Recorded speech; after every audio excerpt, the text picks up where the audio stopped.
책은 언제나 불타는 운석이 되기를 꿈꾼다. 불붙은 꼬리가 이데아를 무한의 영광의 경험을 태워버리는 그런 혜성이 되기를 꿈꾼다. 서점은 경험과 위험, 보이지 않는 것에 대한 그리고 이데아로부터 모든 형태와 모든 특성을 넘어서는 일별하는 기회의 자유로운 공간을 연다. 서점은 떠돌이 장사꾼이자 이야기꾼이다. 유랑 시인이다. 행상인, 싼값에 책을 파는 외판원이다. 들판이나 모래 언덕에서 해가 뜨나 비가 오나 신장로를 다니는 책방이다.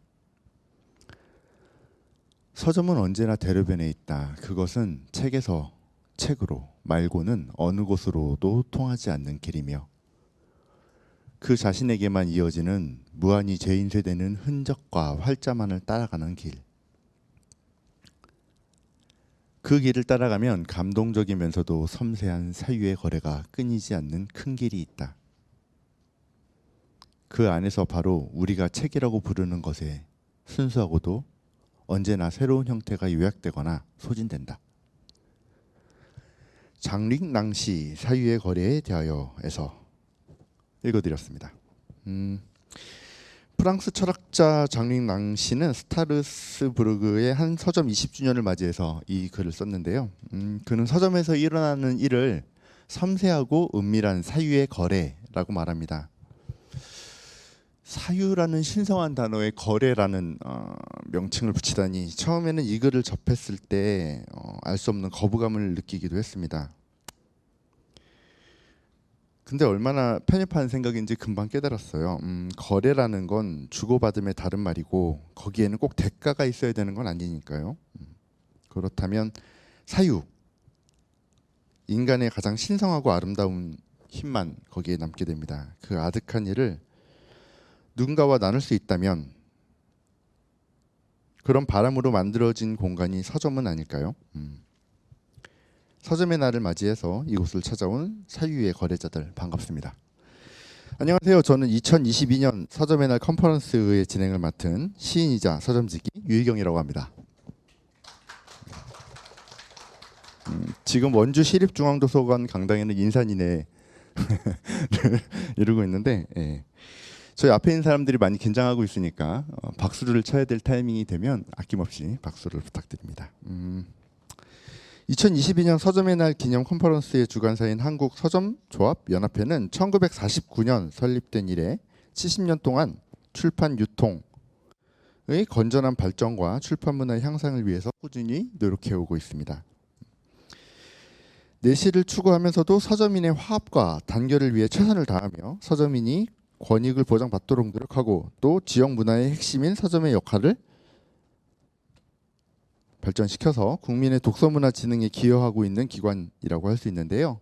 급속도로 발전하는 사회와 변화하는 독서문화의 흐름에 맞춰서 서점이 지속 가능한 곳이 될 수 있도록 논의하고자 이 자리를 마련했습니다. 현재 서점의 모습을 조망하고 지역 문화의 거점이자 사랑방으로 활성화될 수 있도록 많은 분들이 오늘의 컨퍼런스를 즐겨주셨으면 좋겠습니다. 먼저 오늘 패널들을 소개를 해드릴게요. 저희 독립책방계 조상님이시죠. 당군 할아버지. 서점 스토리지 북앤필름의 강영규 대표님이십니다. 네. 아트 퍼실리테이터, 되게 어려운 이름이죠. 이게 어떤 일을 하는 건지 이따 여쭤보기로 하고 지역문화진흥원 생활문화팀의 강현조 팀장님 모셨습니다. 서울형 책방이라는 아주 훌륭한 기획을 만든 서울도서관 지식문학과 서울시 책방 활성화 사업 이주희 주무관님 와주셨습니다. 네. 그리고 제일 멀리서 오셨네요. 책운동회라는 훌륭한 기획으로 대박을 치신 제주 탐라도서관 장선주 주무관님 모셨습니다. 네. 컨퍼런스 하면 뭔가 경직되어 있는 듯한 느낌이 들지 않습니까? 엄청 무겁고. 근데 뭐 그냥 간단하게 번안을 하면 즐거운 대화의 시간이 되었으면 좋겠고 네 분의 패널 분들께서도 긴장을 풀으시고 즐거운 이야기 들려주셨으면 좋겠습니다. 저희는 오늘 네 분의 패널 분들의 이제 사례 발표를 들어볼 거예요. 그리고 이제 그 사례 발표에 대한 토론을 갖고 그리고 질의응답 시간을 마련하는 그런 순서로 진행을 할 건데요. 일단 어떤 이야기를 들려주실지 엄청 기대가 됩니다. 제일 먼저 하는 사람이 제일 힘들거든요. 사실 제일 떨려요. 근데 여러분들이 응원을 해주시면 좋겠고, 제일 먼저 제주와 서울 서로 떨어져 있는 가장 먼 곳에서 서점을 가까이 하는 독서문화 축제의 이야기를 만들어 가시는 두 분의 이야기를 먼저 들어보도록 하겠습니다. 올봄 코로나에도 불구하고 많은 사람들이 모였던 책 운동회 제주 북페어 담당자인 제주 탐라도서관 장선주 주무관님의 이야기를 들어보실 건데요. 사례 발표의 제목은 동네 책방 제주 북페어 2022의 중심에 서다입니다. 그러면 다 같이 장선주 주무관님의 발표를 들어보도록 하겠습니다. 네, 안녕하세요. 제주시 탐라도서관 사서 정선주입니다. 제주에서는 올해 4월에 제주 북페어 2022 책운동회라는 북페어를 개최했는데요. 그 안에서 제주의 동네 책방이 어떤 중심적인 역할을 했는지 그 사례를 좀 말씀드리겠습니다. 네, 먼저 제주 북페어의 개최 배경과 개요, 성과를 알아보고 향후 추진 계획을 살펴보겠습니다. 먼저 독립출판물의 정의입니다. 네, 일반적으로 책이 나오려면 거쳐야 할 과정이 굉장히 많은데요. 독립출판물은 그런 일반 출판물에서 독립했다는 의미로 나만의 콘텐츠를 나만의 방식으로 책에 담아내기 때문에 일련의 과정 전반을 직접 진행을 하고요. 또 누구와의 협의도 거치지 않고 출판이 가능한 책이 독립출판물이라고 정의를 할 수 있을 것 같아요. 네, 그래서 이제 제주 북페어 개최 배경을 살펴보면 올해로는 두 번째지만 첫 북페어는 2019년도에 처음 열렸는데요. 그때 배경을 잠깐 살펴보면 당시에는 제주에 그 서점으로 등록된 사업자가 한 100군데가 넘었어요. 네, 현재는 한 140군데가 넘는데 그중 동네 책방의 비율이 계속해서 증가하고 있었고, 네, 또 당시에 여행 방식으로 어떤 동네 책방 투어하는 게 조금 트렌드로 좀 자리를 잡았었고, 또 동네 책방을 중심으로 지역의 독립 출판 제작자나 또 작가분들이 모여서 좀 재미난 프로젝트를 기획하기도 하고, 그리고 공연도 하고요. 네, 그래서 동네 책방이 그 마을에서 어떤 문화 공간으로서 역할을 좀 활발히 하고 있을 때였어요. 그때 마침 여기 계신 강영주 사장님이 제주에 오셨다가 이런 풍부한 인프라를 바탕으로 제주에서도 북페어를 개최하면 참 좋겠다라고 제안을 해주셨고요. 네, 그래서 저희가 2018년도에는 처음으로 이제 그 탐라 전국 지역 출판 도서전을 개최하면서 처음으로 독립 출판물을 이제 구입을 하고 도서관에서 대출 반납을 하면서 네네 그렇게 장서로 마련을 하는 계기가 있었어요. 네, 그리고 그 이후에 특화도서관 육성 지원 사업으로 2년 동안 그 독립 출판물을 주제로 해서 진행을 계속 해왔었고, 네, 그런 어떤 네, 도서관의 어떤 배경을 바탕으로 해서 지금 특화 장서 대출 현황이 나오는데 소장 건수는 많지 않지만 그 대출 건수가 굉장히 높은 거를 알 수 있거든요. 그래서 이제 시민분들이 굉장히 관심이 높고 네, 그런 거 알 수 있었죠.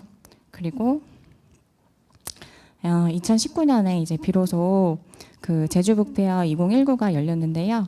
앞서 말씀해 주셨던 강영규 사장님의 제안을 바탕으로 그리고 이제 뜻있는 서점원님 분들 몇 분과 함께 기획을 했고 그리고 도서관에서는 행정적인 부분과 재정적인 부분을 지원하면서 한번 시작을 하게 되었어요. 그래서 첫 개최임에도 제주의 지역에서도 굉장히 많은 팀들이 참여를 해주셨고 반응도 무척 좋았습니다. 네, 이제 그 첫 회 때 사진들이고요.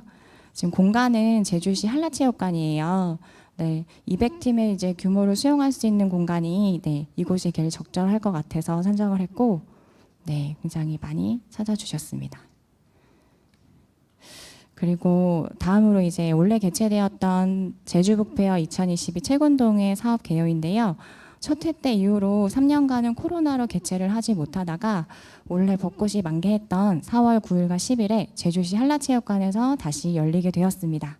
참가팀은 19년도와 동일한 기준이지만 서점 대신 독립 출판물을 유통하는 독립 책방으로 한정한 것이 좀 다르고요.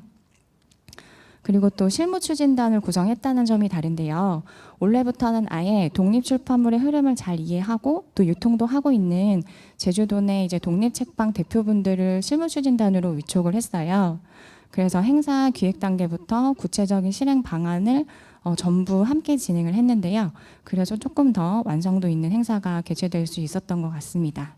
네, 이렇게 제주의 무명서점과 라바북스, 이유북스, 그리고 전 미래책방 서점원님들이 실무추진단 분들로 활동을 해주셨고요.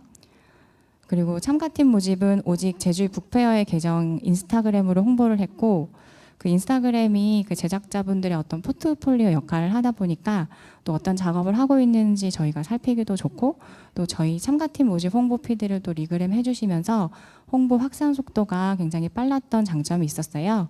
네, 이런 폼들은 당시 그 서울의 퍼블리셔스 테이블에서 많이 가져와서 또 저희가 활용을 했고요. 그리고 저희가 보름간 참가팀 접수를 받았는데 총 265팀이 신청을 해주셨어요. 그리고 이중 제주 북페어 실무추진단 분들의 심사를 거쳐서 총 200팀이 선정을 되었고요. 다음으로 이제 포스터입니다. 이제 원래 4월은 코로나 거리두기가 막 해제되기 직전이었고, 또 뭔가 참가팀이랑 방문객분들을 환영하는 따뜻한 축제 분위기를 표현해 보려고 했어요. 그래서 디자이너분들이 개성 있는 캐릭터도 만들어 주셔서 이제 행사 때 마스코트처럼 활용을 많이 할 수 있었습니다. 네. 그리고 확정된 참가팀 200팀은 이렇게 한 팀 한 팀 홍보 피드를 만들어서 인스타그램에 매일 홍보를 했고요. 그리고 책운동의 공간 구성입니다. 예, 참가자들의 개별 포스터랑 그리고 굿즈 등을 게시할 수 있는 구조물이 필요해서 천장에 와이어를 설치했고요. 천장이 너무 높기 때문에 좀 안정감이 없어서 천으로 중간중간 덮어가지고 지붕 느낌을 좀 주었습니다. 그리고 저희가 기획 단계부터 좀 많이 고민을 했던 게 그 쓰레기 없는 행사를 만들자는 것이었는데, 이날 참가팀을 비롯한 관람객들 모두에게 테이크아웃 잔이나 일회용품 물병 반입은 전면 금지를 했어요. 또 포장재를 줄이려고 에코백을 사전에 기증받고 또 행사 당일 필요한 관람객들에게 배부하는 이벤트를 진행했는데요. 북페어에 참여하는 책방에서도 기증을 물론 받아주셨고, 제주 외의 다른 지역에서도 택배로 이제 모아서 보내주시고 정말 많은 양의 에코백이 모이게 되었습니다. 그래서 행사 당일 지금 많이 빠진 상태인데 에코백을 많이 가져가 주셨고, 그리고 행사 사진을 보시면 이렇게 개최가 되었고요. 그 1회 때보다 좀 더 많은 관람객들이 와주셨고 좀 오랫동안 머물면서 이제 행사를 즐기시는 모습이 많았습니다. 그리고 행사 외에도 저희 그 4.3 평화젠담과 같이 해가지고 4.3을 기리는 전시 부스를 마련하기도 하고, 또 도서관에서 진행 중인 제주 독립출판 출간 사업 결과물도 함께 전시를 했고, 또 방명록도 양쪽에 이렇게 마련을 했는데 많은 분들이 소감을 남겨주셨어요. 또 제주에서 행사를 하면 특징적인 부분이 가족 단위 관람객들이 정말 많다는 건데요. 행사에 참여했던 참가팀들도 그 점이 되게 재밌었다고 꼽아주셨어요. 이렇게 아이들이 그래서 머물 수 있는 공간으로 이렇게 한 곳에 마련해서 제주 환경에 관련된 책 한 권을 비칠하고, 또 책의 장면을 크게 인쇄해서 벽에 고정하고 아이들이 좀 자유롭게 그림을 그릴 수 있는 그런 공간을 좀 마련했습니다. 그래서 그 성과로는 무엇보다 참가팀의 만족도가 무척 높았다는 것인데요. 설문 진행 결과 참여 만족도는 한 89.6%, 재참여 의사는 97.9%였습니다. 행사 이틀간 판매 금액은 한 팀당 한 52만 원 정도로 약 1억 원 정도로 추산이 되더라고요. 그래서 가져온 책을 완판한 팀들도 좀 많고 좋았던 것 같아요. 그리고 관람객도 개수기로 일일이 측정을 했는데 총 6천 명 정도 방문을 해주셨어요. 그리고 제주의 타 지역 팀들이 한 128팀 정도로 와주셨기 때문에 이분들이 또 제주에 머무시면서 지역 경제 활성화에도 기여를 했던 것 같고요. 그리고 무엇보다 시민에게 최근 책문화 흐름을 좀 생생하게 전달하는 공공도서관의 역할이 좀 확장되었다고 생각합니다. 그래서 저희 향후 추진 계획으로는 탐라도서관이 어떤 제주 독립출판 특화도서관으로 연계 프로그램을 좀 다양하게 진행하고요. 또 독립출판 발간 사업도 꾸준히 진행할 예정입니다. 그리고 내년 북페어는 다시 4월 4.3이 지난 주말 한 한 8일하고 9일을 예상해서 또 다시 개최될 예정입니다. 네, 이상으로 사례 발표를 마치겠습니다.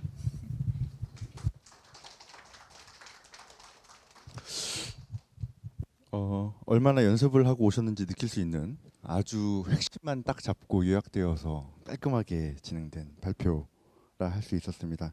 제일 중요한 건 제주 페어 2023은 2023년 4월 8일부터 9일까지로 예정되어 있다는 정도로 생각해 주시면 되고, 사실은 도서관하고 서점의 롤이 다르잖아요, 그죠? 그리고 분명히 차이가 있고 어떤 의미에서는 대척점에 놓여 있을 수도 있는데, 이렇게 고민을 하시고 어떤 특정된 분명한 기획을 통해서 함께 할 수 있는 길을 모색했다는 점이 저는 되게 인상 깊었습니다. 자, 그러면 이제 두 번째 발표를 들어보겠습니다. 제주에서 비행기를 타고 김포를 거쳐 서울시로 왔는데요. 서울시 책방 활성화 사업 사례를 이주리 서울시 죄송합니다. 이주리 서울도서관 주무관님께 한번 들어보도록 하겠습니다. 안녕하세요. 저는 서울도서관에서 책방 활성화 사업 담당하고 있는 이주리라고 합니다. 그래서 오늘 저희 서울시에서 하고 있는 책방 활성화 사업을 좀 공유해 드리려고 이 자리에 왔습니다. 그래서 추진 경과를 먼저 말씀드리기 전에 지금 서울시에는 530여 개의 서점들이 있고요. 그중에 중소 서점들이 이제 490여 개 운영되고 있는 것으로 파악되고 있습니다. 저희 서울시에서 이제 2016년도에 지역 서점 활성화 조례를 제정하였고요. 그래서 2017년, 18년, 19년도는 그 조례 바탕으로 사업들을 이제 발굴하고 추진하는 과정이 있었고, 2020년도에 이제 코로나19가 갑자기 상황이 와서 좀 그런 것들을 대응하고 다양한 다시 프로그램들을 코로나 상황에 맞는 프로그램들을 개발하는 그런 사업들을 추진했습니다. 그래서 주요 사업들을 좀 설명을 드리면 2016년도에 조례 개정과 함께 제1회 서울 서점인 대회를 개최했고요. 그 자리에서 이제 지역 서점 관련된 정책 발표와 그다음에 다양한 정보 공유, 그다음에 문화 향유 프로그램들을 진행하는 대규모 행사를 추진했습니다. 그리고 2016년, 2017년도에는 이제 2016년도에 이제 다양한 독립 출판 형식의 독립 서점들이 많이 이제 서울에 많이 생기기 시작했는데요. 그래서 책방 길이라는 것들을 발굴을 해서 함께 탐방하고 체험하고 하는 취재하고 하는 프로그램들을 운영했습니다. 그래서 저 표지와 보이시는 것처럼 이렇게 시민들이 함께 모여서 책방길을 걸으면서 서점 공간도 보고 함께 문화를 향유하는 프로그램들을 운영했었고요. 그리고 이런 것들을 이제 간행물로 이제 2년 연속 발행을 했었습니다. 그리고 이 시점에 이제 서점이 문화 공간으로서의 역할성이 이제 대두되는 시기였는데요. 그래서 서점이 문화 프로그램들을 좀 운영할 수 있게 지원하기 위해서 우리 동네 서점에 작가가 놀러 왔다라는 프로그램을 운영했고요. 이게 서울 도서관에서 작가와 서점을 연결해주는 그런 문화 프로그램이었습니다. 이런 문화 프로그램들을 운영하면서 이제 서점들이 직접 프로그램을 기획하고 운영하는 사업이 필요하겠다라는 생각이 들어서 서울형 책방이라는 프로그램을 기획하게 되었고요. 서울형 책방은 문화예술 책방의 문화 기획과 운영을 지원하는 프로그램입니다. 그래서 2019년도 신설 때에는 50개의 서점들을 선정을 해서 프로그램 운영비를 지원하고 그다음에 이런 브랜딩을 좀 개발을 했고요. 그리고 온 오프라인 홍보를 지원하기 시작했습니다.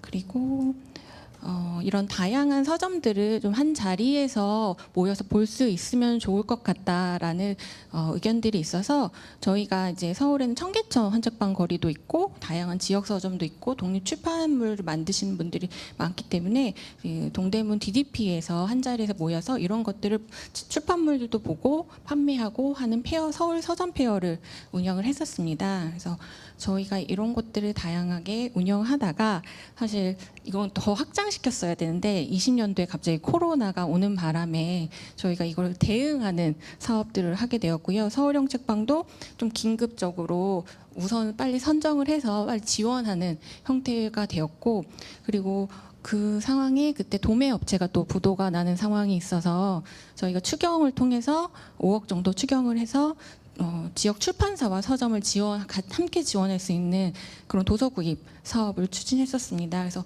모든 게 좀 긴급하게 진행되는 상황이었고요. 그래서 저희가 그 서점 페어에 이어서 이제 2020년도에 퍼블리셔스 테이블이랑 함께 오프라인 페어를 좀 진행을 하려고 했는데 이게 불가피하게 코로나로 이제 온라인으로 전환이 돼서 온라인 창작 박람회 형식으로 독립 서점과 출판 그 창작자분들과 함께하는 온라인 페어를 진행을 했었습니다. 그리고 21년도에는 좀 코로나 상황이 나아지긴 했지만 그게 좀 장기화되면서 좀 서점을 알리고 서점의 방문을 유도할 수 있는 서울 서점 주간을 운영을 했고요. 그래서 이게 서울형 책방이랑 좀 결합해서 진행하는 사업이고요. 그래서 60곳을 선정해서 일주일 동안 그 서울 곳곳에서 다양한 문화 프로그램들이 운영할 수 있게 지원하고 그리고 다양한 홍보물들을 배포를 했었습니다. 그리고 온라인 상에서도 조금 서점을 탐방해 볼 수 있게 저희가 책방 산책을 3번째를 추진을 했었고요. 이것들은 시간이 좀 많이 지났기 때문에 책방 길을 좀 다시 발굴을 하고 좀 했던 작업들이고 이런 것들을 온라인과 그리고 간행물로서 발행하고 배포했습니다. 그리고 서울도서관에서는 이런 다양한 문화 프로그램 외에도 서울도서관에서 구입한 정기도서를 지역서점에서 우선적으로 구입을 하고 있고요. 그리고 자치구 공공도서관 운영비 지원을 하고 있는데 그걸 평가 시 구입 실적들을 반영하며 지역서점 활성화 사업들을 함께 추진하고 있습니다. 그래서 2022년에는 이런 다양한 경험들을 저희가 바탕으로 사업 개편이 하였는데요. 그래서 저희가 문화예술 책방에 대한 중요성도 있지만 또 원래 한 10년 이상 그 자리에서 서울 사랑방 역할을 했던 그 로컬 서점에 대한 또 지원도 필요하는 고로 지원해야 되는 그런 생각에 좀 지원 방향을 투트랙으로 운영을 하고 있습니다. 그래서 첫 번째 지원 사업은 서울형 책방, 아까 처음에 말씀드렸던 그 사업들인데요. 2019년 이후에 다시 한번 체계적으로 하게 된 사업이고, 그래서 운영비를 그때보다 조금 더 많이 150만 원으로 확대해가지고 다양한 문화 프로그램들을 운영하실 수 있게 지금 저희가 지원을 하고 있고요. 그래서 서울형 책방 표식과 기념품들 그리고 온오프라인 홍보 등을 추가적으로 지원하고 그래서 서울형 책방의 브랜딩도 좀 강화하고 하는 사업들을 하고 있고 그리고 올해 이제 처음으로 11월에는 이런 사업들 후에 성과 공유회를 개최할 예정입니다. 그리고 저희가 지역 서점 10년 이상 장기 운영한 로컬 서점들을 위해서 홍보물 지원을 하고자 하고 있고요. 그래서 일러스트 작가와 협력해서 이런 굿즈들을 제작하고 그리고 서점들이 지금 저희가 490여 개라고 말씀드렸는데 그중에 독립 서점들이 수가 좀 많이 늘어나는 현상이 있고 그리고 예전에 이제 10년 이상 장기 운영한 서점들은 계속 좀 줄어드는 현상이 있어서 이분들을 위한 뭔가 아카이빙이 필요하다는 생각이 들어가지고 저희가 이제 그분들의 운영하시는 모습들 그리고 그런 운영해 왔던 이야기들을 담은 가치를 좀 홍보할 수 있는 그런 영상들을 지금 제작하려고 하고 있고요. 그런 것들은 이제 11월 11일 서점의 날을 맞아서 이제 공개할 예정입니다. 그리고 저희가 책 읽는 서울광장이라고 서울도서관과 서울시가 지금 진행하는 사업이 있고요. 거기서 많은 시민들이 모셔서 책을 읽고 계신데 그 장소에서 지역 서점을 소개하면 좋을 것 같다.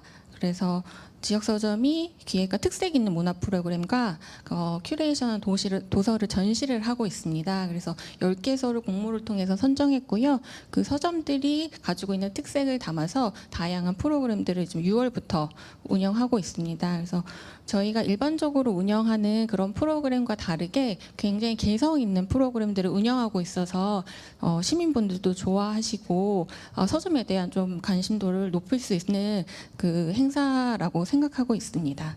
그래서 저희가 이런 사업들을 하고 있고요. 네, 이상으로 발표를 마치겠습니다. 감사합니다. 네, 떨리는 목소리로 조곤조곤 모든 말씀을 다 해주신 주무관님께 감사드리고요. 서울시는 그 어느 도시보다도 크지요. 그래서 정말 다양한 사업을 하시는 것 같고 또 그만큼 인력이 있느냐면 그렇진 않을 거라는 게 확실하기 때문에 정말 고민과 고생이 많으실 거라는 생각이 듭니다. 자, 이제 두 번의 발표를 들어봤습니다. 이 두 번의 발표에 대한 이야기를 좀 해보려고 합니다.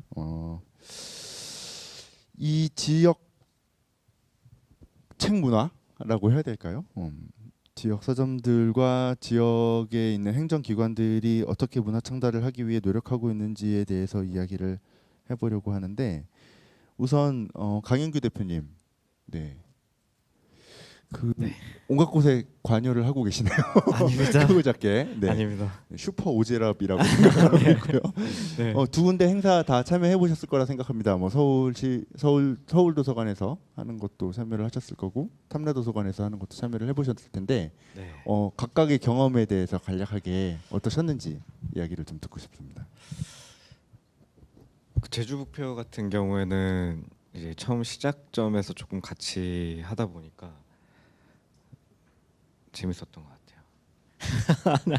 아니 그게 아니라 네. 막 가면 약간 서울에서 펼쳐지는 독립출판 페어와는 분위기가 굉장히 다르게 어떤 점에서 크게 다를까요? 가족 단위도 진짜 많이 오시고 또 제주에서 뭐 한 달 살이 하시는 분들, 뭐 2주 살이 하시는 분들이 오셔서 독립출판물도 다양하게 만나주시고 그 분위기 자체가 굉장히 다르고 또 텀블러만 들고 가면 커피를 계속 주고 유부김밥도 주고 인심이 좋네요. 점심을 주는 거의 유일한 부페어가 아닌가? 약간, 네.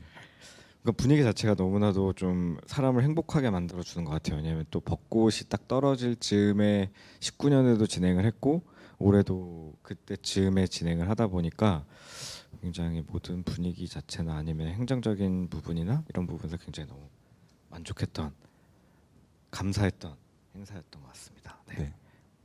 서울 얘기는 안 해주세요. 제가 서울 네. 도서관에서 하는 거를 참여한 적이 없어가지고 죄송합니다. 저는 참여했다고 생각을 했기 때문에 네, 죄송합니다. 아닙니다. 네. 네. 네. 그러면 서울에 대한 이야기는 그럼 그 아트 퍼실리테이터 강현주 팀장님께 한번 들어볼까요? 네. 앞서 아트 퍼실리테이터가 뭔지 물으셨는데, 저는 지금 일하는 곳은 공공의 역할들을 하는 일들을 하고 있고요. 개인적인 이제 직업으로 삼고 있는 게 문화예술을 매개로 해서 다양한 일들을 성장하고 촉진하는 일들을 하고 있어요. 예술가들이랑 협업도 하고 서점인들이랑도 협업하고 그래서 이제 제 소개를 그렇게 말씀을 드렸고요. 저는 이제 작년에 이 그 서울시에서 하시는 것들의 심사를 좀 참여한 경험들이 좀 있고요. 올해도 마찬가지로 그 서울시에서 진행하는 것들에 대한 관심들이 있는데 너무 잘하고 계셔가지고 제가 뭐 말씀을 더 붙일 것은 없을 것 같고 그 독립서점이나 동네서점이나 어떤 유형들을 뭐 만들어낼 수는 없기는 한데 각자 서울에서 지금 다양한 방식으로의 책방들이 많이 생기고 있는 현상들은 너무 좋은 것 같아요, 사실은. 그리고 독자들도 워낙 취향들이 다양해지니까 그런 것들을 다 또 그 섭렵해 주실 수 있는 서점들이 또 많이 생겨서 이 주무관님이 좀 더 일을 올해도 더 열심히 해주시지 않을까라는 마음과 함께 잘 지켜보고 있고 올해 또 진행하는 것들에 대해서 관심을 갖고 계속 응원을 좀 드리고 싶습니다. 네, 두 분의 말씀 잘 들었습니다.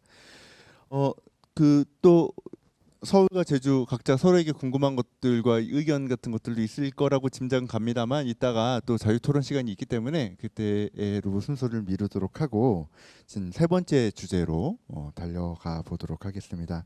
세 번째 주제는 독립출판, 독립책방이라는 주제로 강영규 스토리지 북앤필름 대표님의 이야기를 들어보도록 하겠습니다. 네, 저는 이제 해방촌과 그리고 후암동 그리고 강남에서 독립책방 스토리지 북앤필름을 운영을 하고 있는 강영규라고 하고요. 오늘 사실 페어 중심으로 말씀을 드리는 부분도 있을 텐데 이제 전반적인 뭐 독립책방이라던가 독립출판물이라던가 이런 거 부분에 대해서 좀 먼저 언급하고 저희 책방의 약간 사례를 좀 말씀드린 다음에 뭐 페어라던가 저희 책방이 하고 있는 활동들을 말씀드리도록 하겠습니다. 저는 원래는 은행원이었었고 그 책방, 그러니까 필름 카메라를 판매하는 거를 약간 부업으로 계속 병행해 오다가 2012년도에 제가 독립출판물을 만들게 되면서 책방업을 시작하게 된 케이스예요. 그래서 아까 정선주 사장님께서 말씀해 주셨지만 독립출판물이 무엇이냐라고 얘기했을 때는 사실 정답은 없는 것 같아요. 각자 생각하고 싶은 게 정답일 수 있다고 저는 생각하거든요. 뭐 정답을 요구하는 사회지만 여기 부분은 정답은 없다고 저는 생각합니다. 그래서 뭐 ISBN이 있고 없고 뭐 있어도 독립출판이고 있어도 없어도 그거에 대한 걸로 뭐 판단한다라기보다는 개인이 경험한 걸 바탕으로 제작되는 출판물을 독립출판물이라고 생각을 하고 있어요. 그래서 책이라는 물상 자체에 대해서 약간 유연한 사고라는 부분은 어떻게 보면은 책은 책다워야 된다라고 얘기하는 경우들이 있는데 과연 책다워야 되는 책다운 책은 뭘까? 그것도 각자의 그 주관적인 의견이라고 생각하거든요. 그래서 그런 부분에서 굉장히 자유롭게 출판물이라는 거를 인정해주고 살펴봐주고 이렇게 볼 수 있는 약간 왜냐하면 내가 봤을 때는 이것도 책이야 이것도 누가 돈 주고 사 하는 것도 어떤 누군가 돈 주고 사거든요.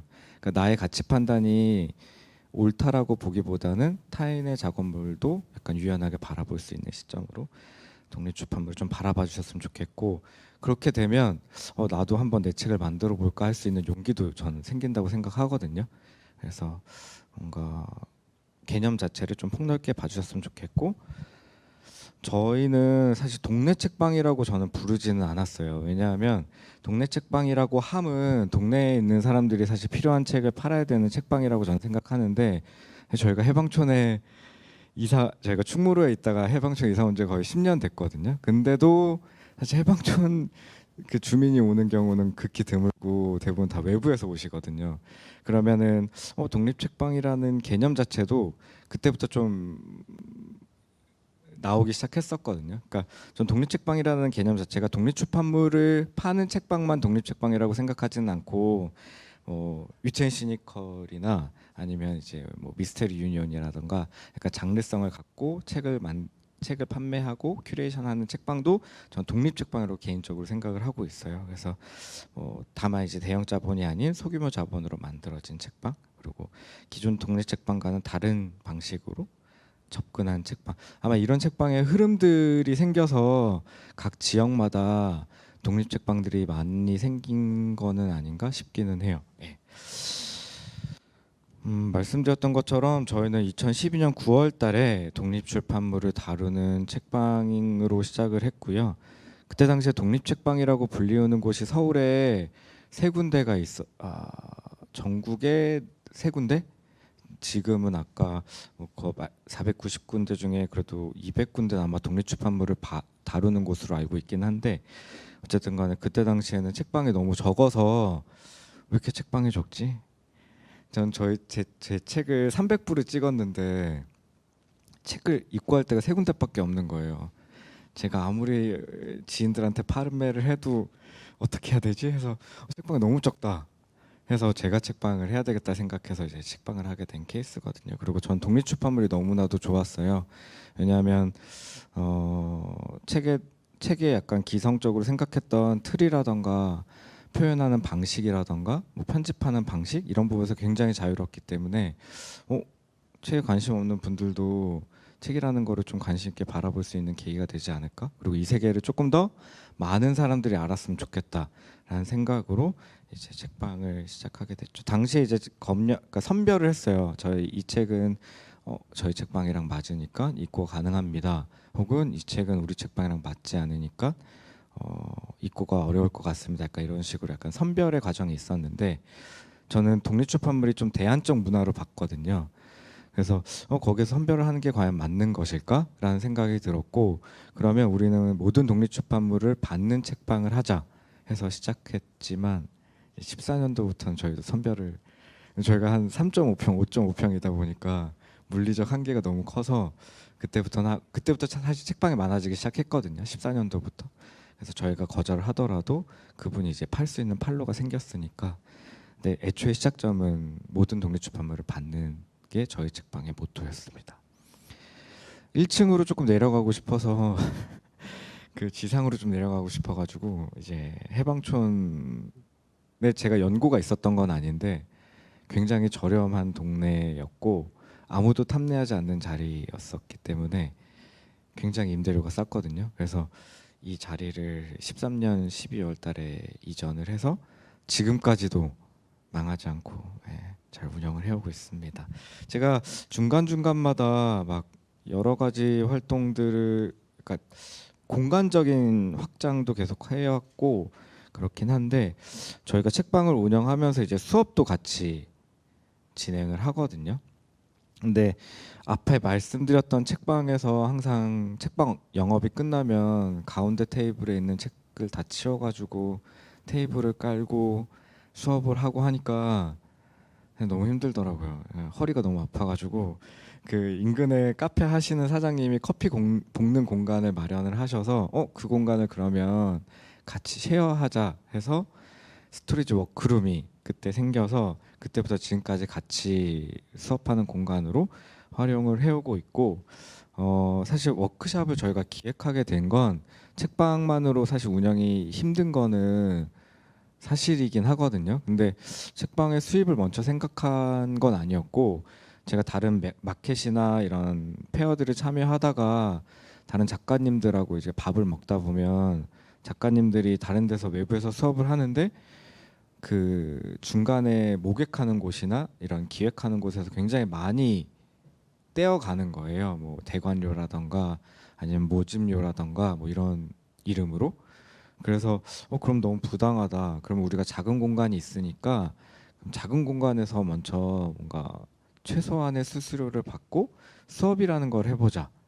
누군가에게 나의 노하우를 알려줄 수 있다라면 뭔가 해보자라고 해가지고 그렇게 시작된 게 저희 책방의 워크숍이거든요. 그래서 저희 책방의 워크숍은 그 강사분들이 독립출판을 한 사람들이에요. 그래서 한 권이라도 만들고 내가 어떤 거에 노하우가 있으면 이 노하우를 다른 사람과 공유할 수 있다라고 한다라면 저희는 그 책 만들기 수업뿐만 아니라 맨 아래 보이는 뭐 혼자 먹어도 있어 보이게 먹자라고 해서 뭐 있어빌리티 등 그 장르에 약간 한계는 없이 다양한 워크숍들을 진행을 지금까지도 해오고 있습니다. 운영에 굉장히 큰 도움이 되고 있습니다. 네. 다음은 이제 저희가 성산동의 초판 서점이라는 서브 브랜드를 17년에 저희가 시작을 했고요.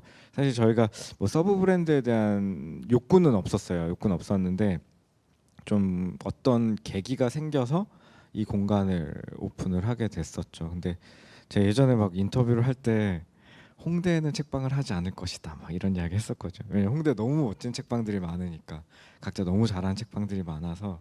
근데 너무 불가피하게 오픈을 하게 됐고 거기 이제 홍대에 있는 지역에 있는 책방이나 약간 성격이 겹치지 않게끔 성격을 맞추려고 독립출판물과 해외 썰렉한 책들을 약간 비주얼 아트 북 서점으로 이제 서브 브랜드를 시작을 했죠. 예. 그러다가 한 1년 정도 채 안 된 시점에 후암동에 다시 초판 서점을 이전을 했어요. 이전을 했고 이게 물리적으로 공간이 떨어져 있다 보니까 되게 체력이 진짜 많이 약해지더라고요. 그래서 해방촌과 가까운 후암동에 이전을 해서 여기서 이제 저희 책방의 온라인과 뭔가 기존에 이제 성산동에 있었던 재고들을 옮겨서 같은 약간 성격을 갖고 책방을 운영을 이어갔습니다. 2020년 9월 달에 이제 초판 서점을 일단 문을 닫고 강남점에 오픈을 하게 됐어요. 저희가 여기를 오픈했을 때 떼돈을 번 거 아니냐 막 이런 얘기들 많이 했었는데 사실 저희는 정말 5톤의 책과 함께 왔을 뿐이고 이 공간은 LG U+에서 기획한 건물이었고 너무나도 좋은 조건으로 저희한테 제안을 해주셨었기 때문에 강남점에 입점을 할 수 있었던 것 같아요. 그래서 처음에 제안이 들어왔을 때 강남대로에 위치했고 그리고 영업 시간이 일단은 11시부터 9시라는 게 일단 정해져 있었기 때문에 저희 해방촌이 혹시 아시는 분들도 계시겠지만 실제로 물리적 위치가 굉장히 안 좋거든요.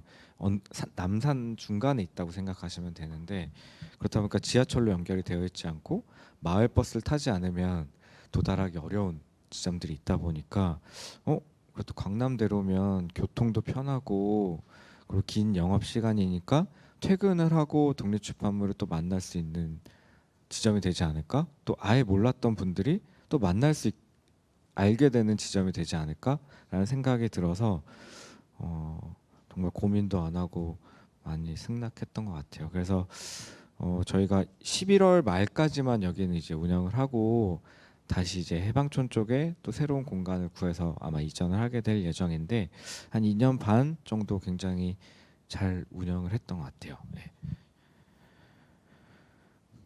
책방은 아마 여기 혹시 계신 분들 중에 뭐 책방에 좀 관심 있는 분들이 좀 계실지는 모르겠으나 어쨌든 간에 책방의 업무는 생각보다 조금 바쁘게 지나간다라는 거.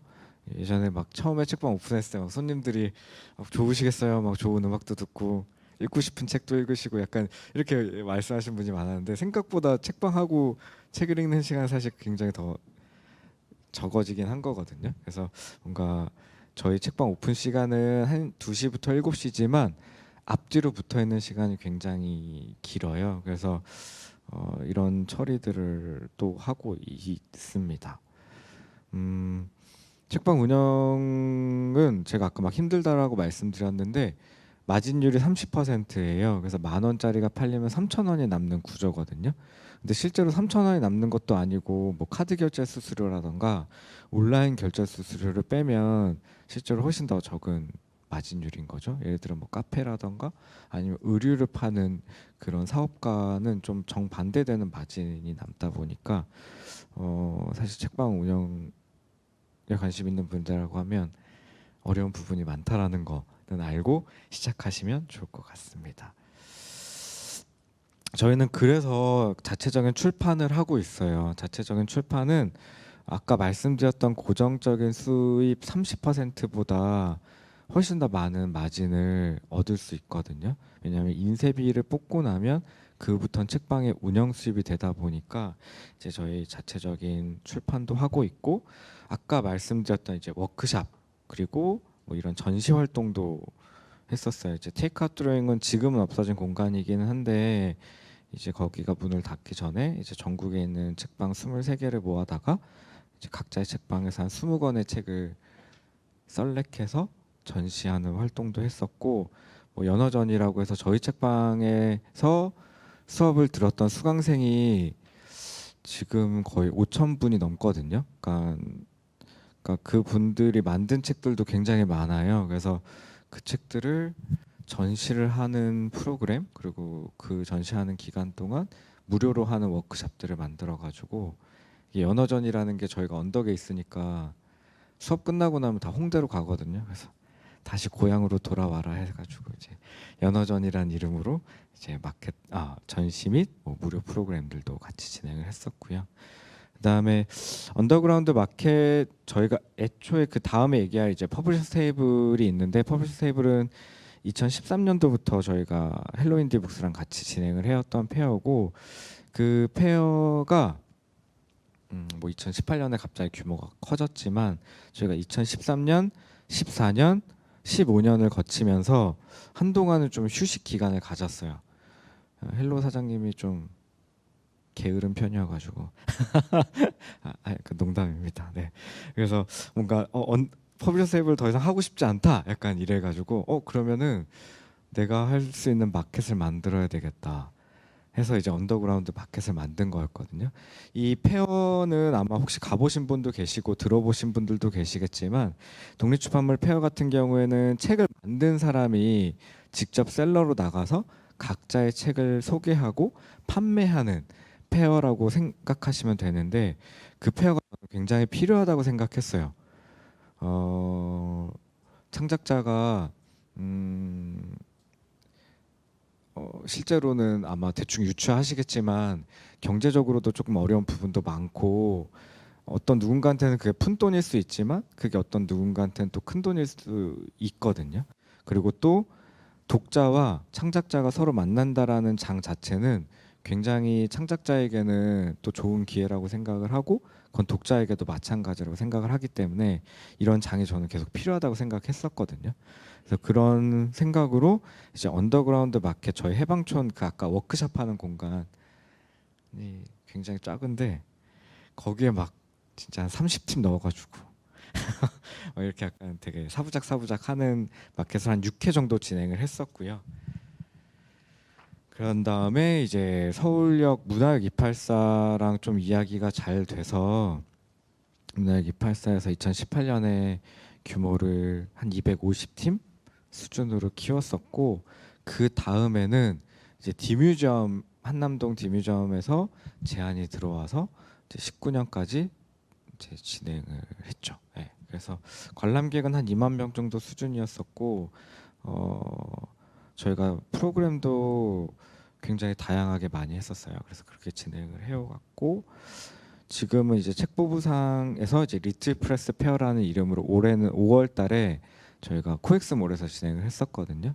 그래서 그런 식으로 페어들은 진행을 해오고 있습니다. 이건 금전적으로 저희한테 그렇게 도움이 되는 건 아니에요. 근데 제가 이런 활동은 필요하다라고 생각을 하고 있고 그 행사들을 또 계속 꾸준히 이어가야 되겠다라는 생각으로 하고 있습니다.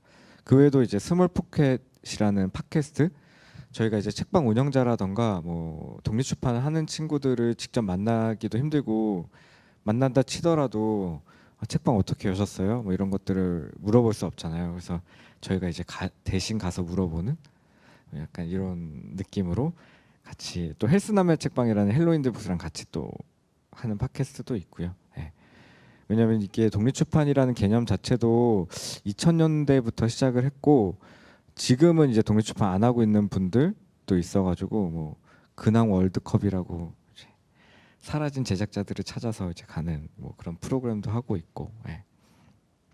근데 그럼에도 불구하고 뭐 책방을 하는 이유들은 각자가 있을 거예요. 저희 책방뿐만 아니라. 그래서 근데 저는 뭔가 책방을 한 번이라도 생각했던 분이 계신다라고 한다라면 저는 꼭 한번 해보라고 말씀드리거든요. 왜냐하면 제가 직장 생활만 했었다라면 경험하지 못했을 것들도 굉장히 많이 경험을 했고 인생에서 얻는 경험치도 저는 굉장히 많았다고 생각을 하고 있어요. 지금까지도. 그래서 내가 조금 뭔가 사람들과 같이 해보고 싶다라는 마음들이 있다라면 책방이라는 거를 꼭 한번 해보셔도 좋지 않을까 싶습니다. 네. 그렇습니다. 네. 네, 감사합니다.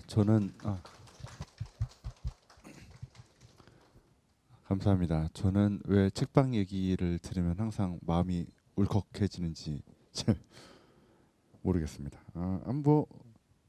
네, 좋은 발표였고요. 눈물 나는 발표 감사드립니다. 저도 서점을 운영하고 있는데 서점이라는 공간은 되게 특이한 것 같아요. 어떤 공적인 역할을 사적 이익 추구를 하는 사업체인데, 근데 공적인 역할을 분명히 하고 있고 그거는 가끔은 떠맡기도 하지만 대체적으로는 자발적으로 그거를 이어가고 있어서 그래서 기묘한 책임감과 그리고 만족감을 주는 일이 아닐까 생각해 봅니다. 이제 마지막 발표 하나만 남았는데요. 지역문화진흥원 생활문화팀의 강현주 팀장님의 발표입니다. 가장 넓은 범위로 잘 정리를 해주시는 갈무리의 적당한 발표라고 생각하는데요. 주제는 서점, 지역문화 공동체, 독자 공동체, 동네 지식 공동체 꿈꾸는가입니다. 발표를 들어보도록 하겠습니다. 네, 안녕하세요. 지역문화진흥원에서 생활문화팀장을 맡고 있는 강윤조입니다. 너무 거대한 뭐 제 타이틀로 말씀을 드리긴 했는데요. 그것보다는 이제 제가 어떤 일을 하고 있는지에 대한 얘기들을 좀 드리면 이해가 좀 되실 것 같고요. 그 제가 접점이 많지는 않아요. 독서 쪽이나 이런 쪽에. 근데 그 중에서 좀 몇 가지를 이런 일을 했다 정도 설명을 드리면 왜 이런 얘기를 하는지를 좀 아실 수 있을 것 같아요. 그 저는 문화가 있는 날 국가 정책 사업들을 총괄한 경험들이 좀 있고요. 그리고 당시에 이제 그 드라마가 유행했었어요. 도깨비라는 드라마 유행하면서 그때 인문 활동이 점점 저변 학대가 점점 줄어들고 독서 인구가 줄어들면서 그 당시에 책방들이 전국에 동시다발적으로 문화가 있는 날에 살짝 생겼다가 사라졌으면 좋겠다라는 아이디어에서 좀 착안을 해서 도깨비 책방을 열면서 책을 구매하시는 분들께 문화 티켓을 교환을 해드린다거나 하는 정책 사업들을 했었고요. 그러면서 심야 책방이라는 아이디어들도 같이 만들어서 진행을 했었는데 그 중에서 지난 3년간 제가 이제 지역문화진흥원이라는 공공의 업무들을 하는 기관에서 근무를 하면서 동네 책방 문화 사랑방이라는 사업들을 좀 운영을 했는데 그 얘기들을 조금 나눠볼까 합니다. 그 서점이 아시다시피 지금 출판업계뿐만 아니라 서점도 어려우시잖아요. 많이 어려운데 여러 가지 이유들이 있을 거라고 봐요. 뭐 온라인 서점이 저도 아침에 출근할 때마다 뭐 모바일로 이제 책들을 읽어보기도 하는데 오디오북도 워낙 많이 확산이 되기도 하고 더불어서 미디어가 너무나 발달이 되면서 실질적으로 책에 대한 욕구가 조금 더 사라지지 않았을까라는 생각도 가져보고 당연히 그 옆에 대표님도 계시지만 임차료 상승 때문에 서점들이 계속 이동하거나 폐점하는 것들도 많이 생기는데 올 초에도 서울문고도 또 부도가 나고 여러 가지 폐점들이 일어남에도 불구하고 한국 서점 편람에 보면 지역 서점들은 점점 지금 사실 코로나에 대비해서는 상승했다고 볼 수 있어요. 앞서 이제 주무관님들과 제주도 얘기도 해주셨지만 서울과 경기도 지역은 워낙 지금 많이 만들어지고 있다고 보시면 될 것 같고 거기에 이제 독립서점들이 많은 역할들을 하지 않았을까라고 보여집니다. 동네 책방, 문화사랑방에 대한 얘기들 조금 사례들을 나눠볼까 합니다. 그 당시에는 송인서적 부도건과 함께 이제 인문 활동을 좀 더 확산시키고자 해서 동네 책방들을 활용하기로 했고요. 그때 책을 펼치면 제3의 공간에서 좀 문화적인 경험들과 사람들과 얘기를 나누고 삶도 나누고 책 이야기를 해보면 어떨까라는 것을 착안을 해서 지역 주민들의 사랑방 역할이 동네 책방이라는 거를 착안을 했고요. 그래서 이 사업이 좀 시작이 됐다라고 보시면 될 것 같습니다. 지난 3년 동안 이 사업이 진행이 됐었는데 19년에는 처음에 이제 전국에 있는 서점들을 저희가 큰 대형 서점은 제외했어요. 온라인 서점도 제외하고 문화활동을 문화가 있는 날에 서점에서 책과 관련된 문화활동을 할 수 있게끔 다양하게끔 지원을 했었고요. 그때 당시에는 지역 주민들과 또 서점을 찾아주시는 관광객들을 비롯해서 약 3,000여 명 정도가 참여를 하셨어요. 그리고 20년에는 그 19년에 이런 40곳들의 서점들이 활동을 하시다 보니까 이미 지역에서의 공동체 역할들을 하고 계시더라고요. 지역 서점이 이제 그 공간이 사랑방이 된 거죠. 모이셔서 지역 주민들에 대한 얘기들도 나누고 아이들에 대한 얘기도 나누면서 공동체가 자연스럽게 형성이 되고 서점의 역할들을 좀 더 확산하게 되는 것들을 살펴보게 됐고 그러면서 21년에 이제 작년에 39곳을 저희가 지역 서점들을 뽑았는데 세 가지로 유형을 변화를 좀 줬어요. 이유는 그 신규 서점들이 이제 1, 2년 정도 안 된 서점들을 발굴해서 16곳의 서점들을 뽑았고요. 그리고 협력형이라고 해서 이미 지역에서의 어느 정도 3, 4, 5년 차가 되어서 지역에서의 그 역할들과 그리고 지역에 있는 공동체 뭐 주민협의체들과 협력하는 서점들이 생겨나서 이런 곳들은 20곳을 저희가 뽑았고 더불어서 이미 이 협력 을 하는 과정들을 넘어서서 지역에서의 아주 큰 역할들을 하시는 서점들을 저희가 확인을 하게 됐어요. 그런 곳은 3곳을 뽑아서 저희가 진행을 했었는데 그 3년의 과정 동안 서점이 좀 이렇게 변모하지 않았을까라고 저희가 정리를 한번 해봤는데 그 발굴된 데들은 처음에 이제 서점의 책을 판매하는 곳에서부터 그 역할들을 좀 탐색하는 시기가 오기 시작했어요. 그때 당시에도 이제 코로나뿐만 아니라 출판 산업계가 점점점 어려워지고 있는 상황이었고 협업하는 과정들을 통해서는 지역에 이제 관계들을 지역 주 협의체들과 관계들을 만들어가면서 서점이 거기서 책의 판매로만 끝나는 것이 아니라 조금 더 큰 역할들을 고민해 볼 수 있을까라는 것들이 생겨나기 시작했고, 더불어서 거점은 저희가 3곳을 뽑았어요. 근데 지역에 있는 광역은 아니지만 지역 서점들의 작은 서점들이 있는 곳들을 모아서 저 역할들을 더 확대하고 교류할 수 있는 것들 중심으로 저희가 이렇게 활동들을 진행을 했고요.